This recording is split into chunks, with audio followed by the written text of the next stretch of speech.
हिंदी कविता में राष्ट्रीय विचारधारा। हिंदी कविதையில் தேசிய எண்ணங்கள்। कविता विचारों और भावों की अभिव्यक्ति का साधन है। கவிதை நம்மளுடைய எண்ணங்களையும் உணர்வுகளையும் வெளிப்படுத்தக்கூடிய ஒரு கருவியாக இருக்கிறது।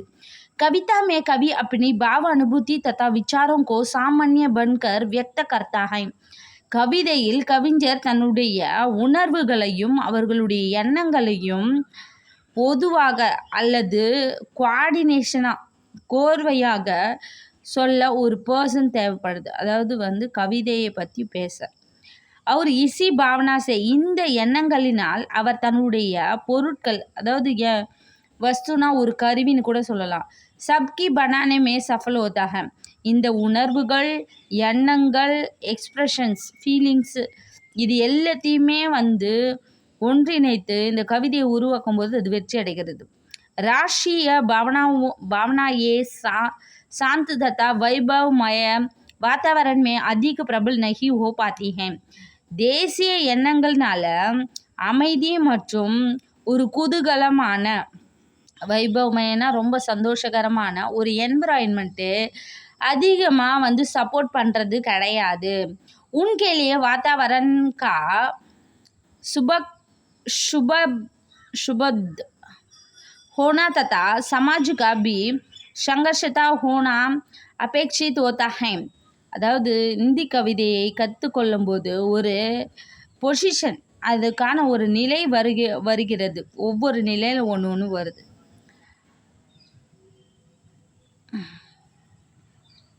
சமாஜிக சங்கர்ஷத்தனா சமுதாயத்தை கவர்ந்து இழுக்கக்கூடியதை நெக்லெக்ட் பண்ணுறாங்க। அதாவது ஆடம்பரமான செயல்பாடுகளை ரிஜெக்ட் பண்ணுறாங்க। இந்த கவிதைகளில் கற்றுக்க நம்ம ஒவ்வொரு ஸ்டேஜையும் நம்ம கடக்க வேண்டும்। अतः राष्ट्रीय भाषाओं का विकास होता रहा है। இது தேசிய மொழியாக மாற்றமடைகிறது। हिंदी के वीरगाथा काल में देश अनेक राज्यों में विभाजित था। இந்தியில் பார்த்திங்கன்னா வீரகாத்த கால் தான் ஆதிக்கால்। இந்த காலத்தில் பார்த்திங்கன்னா தேசத்தில் பல்வேறுபட்ட ராஜ்யங்கள் பிரிந்திருந்தது। சபி சுதந்திரத்தா பட் அவங்க எல்லாருமே அவங்கவுங்க விருப்பப்படி இருந்தாங்க। राष्ट्रीयता भी हिंदू धर्म के शान शौर्य व्यक्तिगत मानवमन स्वराज्य रक्षा तक सीमित रही। தேசத்தை பார்த்திங்கன்னா ஹிந்து தர்மத்தில் பெருமையும் வீரமும் வியக்திகத்துனா பர்சனாலிட்டி அண்ட் அவங்களுடைய மைண்ட் திங்கிங்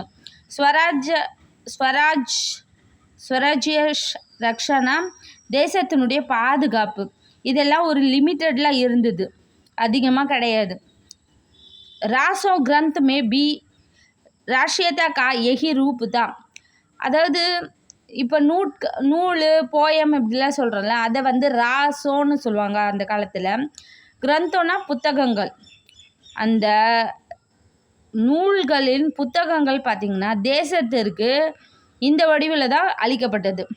உஸ் சமய கவியோ கோ ராஜஸ்ரேய பிராப்தத்தா அந்த நேரத்தில் கவிஞர்கள் ராஷ்ட்ரிய செய்ய பிராப்தத்தானா அந்த ராஜாவுக்கு ஒரு துணையாக இருந்தார்கள்। பிருத்விராஜ் ராசோ பீசல்தேவ் ராசோ ஹமீர் ராசோ குமான் ராசோ இது மாதிரி நிறைய கவிஞர்கள் இவங்கெல்லாம் ராஜாக்கள் இந்த ராஜாக்களுடைய கதைகளை ராசோன்ற பேரில் ஏற்றினாங்க। இந்த விதத்தில் தேசத்தை பற்றி இல்லாமல் தேசத்தினுடைய ராஜாக்களை பற்றி எழுதினது தான் இந்த வீரகாத்த கால்। ராஷ்ட்ரிய விசாரதாரா மே வர்ணித் ஹை। ஆனால் பார்த்தீங்கன்னா தேசத்தை பற்றின எண்ணங்களாக அது கவிதையில் கூறப்பட்டிருக்கும்। பட் எல்லாமே அங்கே பார்த்திங்கன்னா ராஜாவுடைய வீர பெருமைகள், கல்யாண பெருமைகள், காதல் பெருமைகள் இதை பற்றி தான் இந்த வீரகாத்த காலில் அதிகமாக இருக்கும்। भक्ति काल तक आते आते मुसलमानों का शासन पूर्ण रूप से हो गया है। பக்தி காலத்து வரைக்குமே இந்த முஸ்லிம்களுடைய ஆட்சி முழுமையாக இருந்திருந்தது। अतः राष्ट्रीय भावना मरी तो नहीं परंतु तब अवश्य गई है। தேசத்தினுடைய உணர்வுகள் இறந்து போகவில்லை, ஆனால் அது அழுத்தப்பட வேண்டிய கட்டாயத்தில் இருந்தது। हिंदुओं के मंदिर देवालय आदि तोड़ जाने लगे तो भगवान की ओर जनता का ध्यान गया है.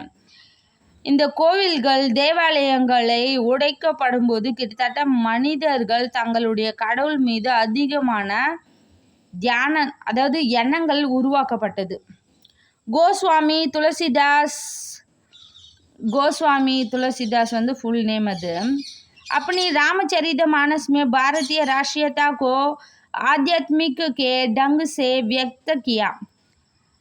துளசிதாஸ் வந்து ராமச்சரித மானசத்தை வந்து உருவாக்குனதுக்கு முக்கியமான காரணம் ராமர் மக்களுக்காக அதிகமாக போராடினார், மக்களுடைய நன்மைக்காக வாழ்ந்தார். அதனால தேசத்திற்கு ஒரு முக்கியமான ஒரு பர்சனாக அவர் இருந்ததுனால கடவுள் வகையிலும் சரி தேசத்தின் வகையிலும் அவர் ஒரு பெஸ்ட் பர்சன்னு तुलसीदास मेंशन பண்ணியிருப்பார். देश के हिंदू समाज में इससे नवजीवन का संचार हुआ है. தேசத்தில் இந்து சமுதாயத்தில் இது ஒரு நல்ல ஒரு கம்யூனிகேஷனாக இருந்தது, புதிய லைஃபுக்கான கம்யூனிகேஷனாக இருந்தது. मुगल शासन में अकबर के समय में महाराणा प्रताप ने अपनी स्वतंत्रता के लिए संघर्ष किया था. மகாராணா பிரதாப் வந்து அக்பர் காலத்தில் இவரும் இது மாதிரி ஒரு புரட்சிகரமான விஷயங்களை செய்தார். उनकी वीरता देशभक्ति जाति प्रेम आदि उच्च भावनाओं को राष्ट्रीय आवश्यक कहा जाएगा. இவருடைய ஃபீலிங்ஸ், அவருடைய தாட்ஸ், அவருடைய நேஷனல் அதை பேட்ரியாட்டிசம், பிரேவரி எல்லாமே சேர்த்து தேசத்திற்கு ஒரு முக்கிய கதைகளை சொல்லக்கூடியதாக இருந்தது. किंतु राष्ट्रीय भावना का कवि तो आगे चलकर महाराजा சிவாஜி கே சமயமே பூஷன் ஹி हुआ. பூஷன்ன்றது வந்து ஒரு ரைட்டர். அவர் அதான் ஒரு ரைட்டரை பற்றி சொல்லிட்டு இருக்காங்க.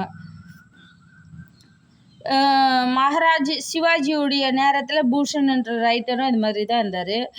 முகல் சாசன் கே வைபவ் विलासमय दरबारों में रहने वाले कवियों से राष्ट्रीय कविताओं की आशा ही नहीं की जा सकती. அதாவது முகலாய ஆட்சி காலத்தில் பார்த்திங்கன்னா வைபவ விலாசனா தேவையில்லாத பெண் ஆசை, அதுக்கு அடுத்தது ஒழுக்கமற்ற செயல்கள், இந்த இதுவும் வந்து தர்பார்லேயே நடந்ததுனால கவிஞர்களுக்கான இம்பார்ட்டனும் கவிதைக்கான இம்பார்ட்டனும் இல்லாமல் போயிடுச்சு.